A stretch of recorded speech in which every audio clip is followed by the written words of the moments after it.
अस्सलामुअलैकुम फ्रेंड्स, मेरा नाम है महमूद साजिद और हमने स्टार्ट किया हुआ है गैशियस एक्सचेंज, जिसमें हमने कहा था गैशियस एक्सचेंज प्लांट्स भी पढ़ेंगे और एनिमल्स भी पढ़ेंगे। पिछले लेक्चर में हमने गैशियस एक्सचेंज इन प्लांट्स पढ़ा। इस लेक्चर में हम स्टार्ट करने जा रहे हैं गैशियस एक्सचेंज इन एनिमल, जिसमें हम पहले पढ़ेंगे द एयर पैसेज वे, यानी हमारी एयर लंग्स तक किस रास्ते से गुजरती है। लेकिन लेक्चर स्टार्ट करने से पहले अगर आप मेरे चैनल पर नए हैं तो इसे जल्दी से सब्सक्राइब कर लें और बेल आइकन को भी प्रेस कर लें। चलें अब लेक्चर की तरफ चलते हैं। Gaseous exchange in human. Gaseous exchange in human plants से बिल्कुल डिफरेंट होती है। प्लांट्स में कोई उसका ऑर्गन नहीं होता रिस्पिरेटरी सिस्टम के लिए, लेकिन एनिमल्स और हायर एनिमल्स में होता है। जैसे ह्यूमन में लंग्स होते हैं। अब यहाँ पे दो चीज़ों में डिवाइड किया हुआ है, एक है एयर पैसेज वे, दूसरा है लंग्स।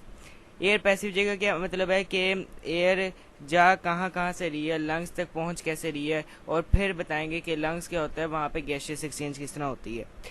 पहले एयर पैसेजवे।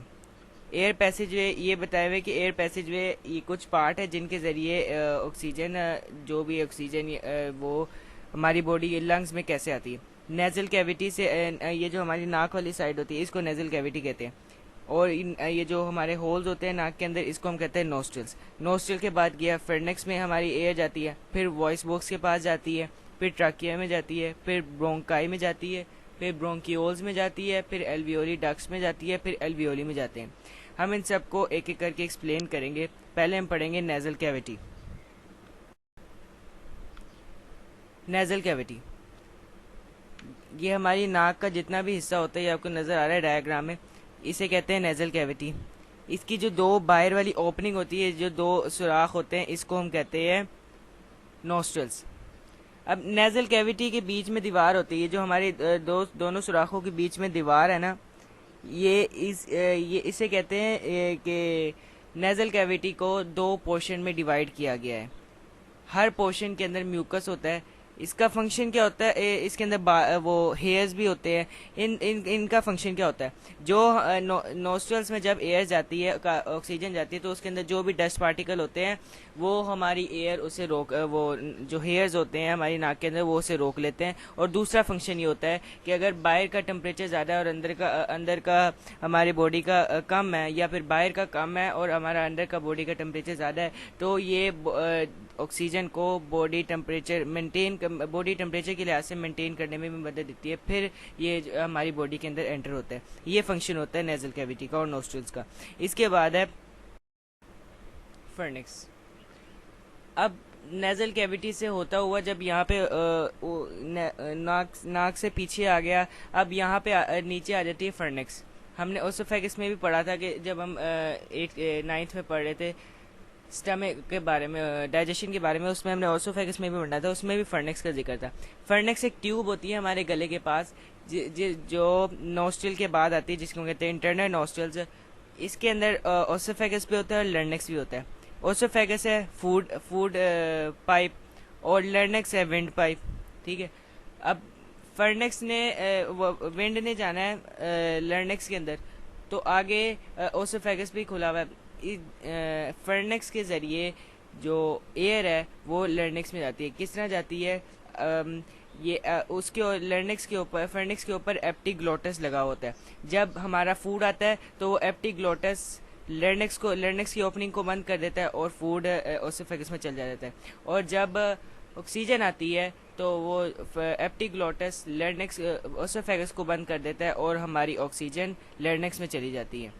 इस तरह ऑक्सीजन और कार्बन डाइऑक्साइड, ऑक्सीजन और फूड अलग अलग जाते हैं। ये देखिए, ये डायग्राम में है, ये फर्नेक्स है और ये एप्टिग्लोटस है। जब ये इधर ओसोफेगस होती है और इधर ट्रैकिया होता है। अब यहाँ से ऑक्सीजन आई, जब ऑक्सीजन ने जाना होगा तो वो लर्नेक्स वाला एप्टिग्लोटस उसको बंद कर देगा ओसोफेगस को, और वो लर्नेक्स में चला जाएगा। और जब फूड ने यहाँ से आना होगा, ये इधर जगह बनाई भी नहीं, यहाँ ओरल कैविटी से आना होगा, तो यहाँ से वो एप्टिग्लोटस लर्नेक्स को बंद कर देगा और फूड ओसोफेगस को खोल देगा ताकि फूड चला जाए। इसलिए जब हम निगारते हैं तो हम अपना सांस बंद करते हैं, या फिर जब हम पानी पीते हैं तो हम अपना सांस बंद करके पीते हैं ताकि वो लर्नेक्स में ना चला जाए। इसके बाद है वॉइस बॉक्स। अब ये हमारे आप गले के आगे कोनी की तरह बनी होती है, इसे हम कहते हैं लर्नेक्स का बॉक्स। ये बना होता है कार्टिलेज से, इसको हम कहते हैं वॉइस बॉक्स। इसको वॉइस बॉक्स क्यों कहते हैं? क्योंकि इसकी वजह से हमारी साउंड प्रोड्यूस होती है। ये कहाँ प्रेजेंट होता है? ये फर्नेक्स और ट्रैकिया के दरमियान में प्रेजेंट होता है। इसके अंदर वोकल कार्ड्स होते हैं, कुछ तारें लगी हुई होती हैं जिसके ज़रिए साउंड प्रोड्यूस होता है। और इसी को देख के गिटार बनाया गया था। गिटार में भी तारें लगी होती है ना, इसमें भी बैंड्स लगे होते हैं फाइब्रियस, जिसे हम कहते हैं vocal cords. 2 pairs of band होते हैं, यानी टोटल 4 होते हैं वोकल कॉर्ड्स जिसके ज़रिए साउंड प्रोड्यूस होता है। उसके बाद है कि साउंड प्रोड्यूस होता कैसे। जब हम ऑक्सीजन अंदर लेते हैं और जब हम अपने मूवमेंट ऑफ लिप्स, चीक्स और टंग करते हैं और जॉज करते हैं, जब इन सब की मूवमेंट होती है तो ऑक्सीजन की भी साथ मूवमेंट होती है जिसके ज़रिए स्पीच प्रोड्यूस होती है, यानी वो साउंड प्रोड्यूस होती है। ये क्वेश्चन आता है कि स्पीच किस तरह प्रोड्यूस होती है। स्पीच एक एबिलिटी है जो ह्यूमन को गिफ्टेड होती है, गॉड गिफ्टेड होती है, और हर बंदे की अलग अलग होती है। किसकी वजह से साउंड प्रोड्यूस होता है? वॉइस बॉक्स की वजह से। और उसके अंदर क्या होता है? वोकल कॉर्ड्स, जो किससे बना होता है? कार्टिलेज से। इनकी वजह से साउंड प्रोड्यूस होता है। अब इसके बाद है ट्रकिया। ट्रकिया उसको कहते हैं विंड पाइप, जिसने आगे डिवाइड होना होता है ब्रोंकाई में, जिसको हम कहते हैं लंग्स। अब ट्रकिया उसको ऑल्सो, जिसको हम क्या कहते हैं, एक और नाम है उसका विंड पाइप। इसकी लेंथ क्या है? 12 सेंटीमीटर।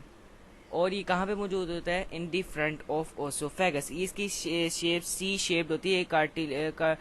कार्टिलिजीनियस रिंग्स होते हैं जो उसकी वो ट्रकिया की वॉल में प्रेजेंट होते हैं ताकि वो उसे प्रोटेक्ट कर सके और उसकी कोलैप्सिंग ऑफ एयर है ना, जब एयर गुजर रही होती है तो उसकी कोलैप्सिंग को रोक सके। ये था ट्रकिया। अब इसकी डायग्राम है कि नहीं है? ये डायग्राम है, ये ट्रकिया, ये रहा ट्रकिया। अब यहाँ पे यहाँ से लर्नेक्स से नीचे आया। लर्नेक्स कहते हैं टॉप ऑफ ट्रकिया को। असल में जो विंड पाइप है वो है ट्रकिया, जिसने ये ट्रैक है, इसने आगे 2 ब्रोंकाई में डिवाइड होते हैं जिसको हम कहते हैं लंग्स। अब यहाँ पे ये बने हुए सी शेप्ड कार्टिलिजीनियस रिंग्स बने हुए हैं जो क्या करते हैं? कोलैप्सिंग को रोकते हैं एयर के पैसेज वे के दौरान। ये है रिंग्स जो उसको रोकते हैं। ठीक है, ये था ट्रकिया। इसके बाद है ब्रोंकाई।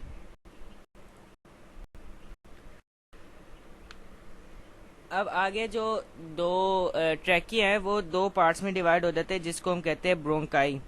अब ब्रोंकाई सिंगल इसे कहते हैं ब्रोंकियस। ये 2 ब्रोंकाई, ये एक ट्रैकिया, ये आगे जाके 2 ब्रोंकाई में डिवाइड हो गया, एक ये और एक ये। अब ये हर ब्रोंकाई जो है ना वो कार्टिलिजीनियस प्लेट्स से बना होता है। इसकी वॉल पे जो है ना कार्टिलिजीनियस प्लेट्स होते हैं जो इसको प्रोटेक्ट करते हैं। जो ईच ब्रोंकस होता है, यानी दोनों bronchi enter into the lungs. एक साइड स्मॉलर है और इसके अंदर ये स्मॉलर ब्रांचेस में डिवाइड हो जाता है। पहले ये ट्रैकिया है वो आगे डिवाइड हुआ है ब्रोंकाई में। अब ब्रोंकाई आगे और पार्ट्स में डिवाइड होंगे, वो आगे जो है ब्रोंकियोल्स है, फिर वो आगे और डिवाइड हो गए जिसको कहते हैं एल्वियोली डक्ट्स। फिर वो आगे स्मॉल सैक्स में डिवाइड होते हैं जिसको कहते हैं alveoli. Bronchioles, alveoli ducts, alveoli. अब ब्रोंकियोल आगे कॉन्टिन्यू डिवाइड होते हैं, ये आपको नजर आ रहा है, ये ब्रोंकियोल है, फिर ये आगे और डिवाइड हो रहे हैं जिसको हम कहते हैं ब्रोंकियोल्स। ब्रोंकियोल्स क्या करते हैं? ये एयर की पैसेज वे को नैरो कर देते हैं, छोटा कर देते हैं। इसके बाद क्या होता है? ये जो ब्रोंकियोल्स है ये आगे और डिवाइड होते हैं एल्वियोली डक्ट्स में। इसको हम कहते हैं फाइन ट्यूब्यूल्स। पहले था ब्रोंकाई और आगे और डिवाइड हो जाए जिसको हम कहते हैं ब्रोंकियोल्स आगे और डिवाइड होते हैं जिसको हम कहते हैं एल्वियोली डक्ट्स आगे सैक्स बनाते हैं जिसको हम कहते हैं एल्वियोली। अब एल्वियोली क्या करते हैं? एल्वियोली की वजह से सारी रिस्पायरेटरी सर्फेस होती है, यानी जो एल्वियोली होती है वो एक सैक लाइक स्ट्रक्चर होता है। इसकी वजह से ही हमारा जो डीऑक्सीजनेटेड ब्लड है वो ऑक्सीजनेटेड होकर दोबारा पल्मोनरी वेन के जरिए हार्ट के पास जाता है। अब इसके साथ एक नेटवर्क बना होता है कैपिलरीज का, जिसके ज़रिए पल्मोनरी वे आर्टरीज अपना डीऑक्सीजनेटेड ब्लड इसे देती हैं और पल्मोनरी वेन ऑक्सीजनेटेड ब्लड इसे लेके ले जाती हैं। इन ये नेटवर्क ऑफ कैपिलरीज इसके पास बना होता है, जिसके ज़रिए एल्वियोली से ऑक्सीजनेटेड डीऑक्सीजनेटेड ब्लड की सर्कुलेशन होती है। आगे एक्सचेंज और एक्सचेंजिंग द ब्लड अब कैसे होता है। एक पल्मोनरी आर्टरीज है, वो हार्ट से आई है डीऑक्सीजनेटेड ब्लड लेके लंग्स के अंदर। अब लंग्स का हमने पढ़ा था आर्टरीज और जो टिश्यूज़ है उनके दरमियान जो एक्सचेंजिंग ऑफ ब्लड होती है वो होता है कैपिलरीज के ज़रिए। अब जो एल्वियोली था उसके पास तो पहले से कैपिलरीज का नेटवर्क बना हुआ है। अब कैपिलरीज क्या करते हैं, डीऑक्सीजनेटेड ब्लड एल्वियोली को दे देते हैं और उससे ऑक्सीजन सारी ऑब्जर्व करके पल्मोनरी वेन के ज़रिए ऑक्सीजनेटेड ब्लड लेके बैक टू द हार्ट यानी हार्ट के पास ले जाते हैं। वहाँ से फिर वो बॉडी तक हमारी होल बॉडी में ट्रांसफ़र होता है। ये थी एक्सचेंजिंग ऑफ ब्लड। अब ये था सारा स्ट्रक्चर ऑफ ब्लड। इसके बाद नेक्स्ट टॉपिक में नेक्स्ट लेक्चर में हम पढ़ेंगे द लंग्स और आगे और भी टॉपिक्स हैं उसको पढ़ेंगे। आज के सिर्फ एक स्ट्रक्चर पढ़ना था, यानी द एयर पैसेज वे, यानी एयर कैसे कैसे हमारे लंग्स तक एंटर होती है। तो दैट्स ऑल, आज का लेक्चर हमारा इतना था। हमने इस लेक्चर में पढ़ा the air passage way. Next lecture में हम द लंग्स के बारे में पढ़ेंगे और मैकेनिज्म ऑफ ब्रीदिंग के बारे में। सो नेक्स्ट वीडियो देखने ना भूलेगा। तब तक के लिए अल्लाह हाफिज़।